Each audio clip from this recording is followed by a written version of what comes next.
Iran இஸ்ரேலில் உள்ள இந்தியர்கள் பாதுகாப்பாக இருக்க மத்திய அரசு எச்சரிக்கை விடுத்திருக்கிறது.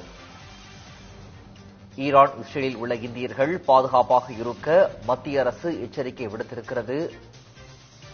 ஈரான் மீது இஸ்ரேல் தாக்குதலை தொடர்ந்து பதற்றம் நிலவுவதால் மத்திய வெளியுறவுத்துறை இந்த அறிவிப்பை வெளியிட்டிருக்கிறது. தாக்குதல் தொடர்பான நிலைமையை உன்னிப்பாக கவனித்து வருவதாகவும் மத்திய வெளியுறவுத்துறை தகவல் தெரிவித்திருக்கிறது.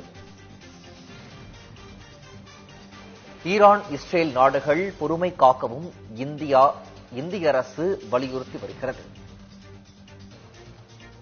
பேச்சுவார்த்தையின் மூலம் இரு நாடுகளிலும் பிரச்சினைகளுக்கு தீர்வு காண அறிவுறுத்தல் வழங்கப்பட்டிருக்கிறது. ஈரானின் அச்சுறுத்தலை முறியடிக்க இஸ்ரேல் ஆபரேஷன் ரைசிங் லைன் என்ற பெயரில் தாக்குதல் நடத்தியிருக்கிறது. மேலும் தொடர்பான கூடுதல் விவரங்களை எமது செய்தியாளர் கவியரசன் வழங்க கேட்கலாம். கவியரசன், விவரங்கள். ஈரான் மீது இஸ்ரேல் நடத்தக்கூடிய தாக்குதல் நேரமாக ஆக அதிகமாகிக் கொண்டே போகிறது.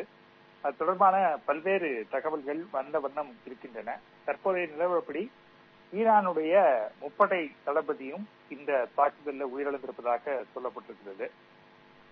இப்படி இரு நாடுகளுக்கு இடையில நடக்கக்கூடிய சண்டைய பிற நாடுகள் எல்லாருமே உன்னிப்பாக கவனிப்பாங்க. அந்த அடிப்படையில இந்தியாவும் இந்த இரு நாடுகளுக்கு இடையிலான மோதலை மிகவும் உன்னிப்பாக கவனித்து வருவதாக சொல்லியிருக்கிறாங்க.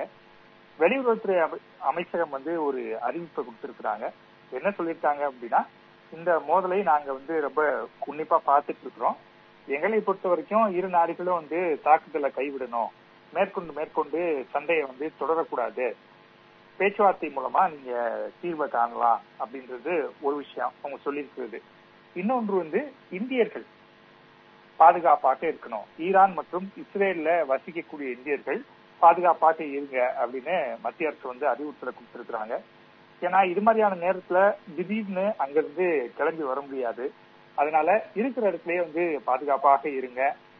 உங்களுக்கு ஏதாவது உதவி தேவைப்பட்டா நீங்க தூதரகத்தை தொடர்பு கொள்ளலாம். இந்த மாதிரியான அறிவுறுத்தல்லாம் கொடுத்திருக்கிறாங்க. பிரகாஷ்,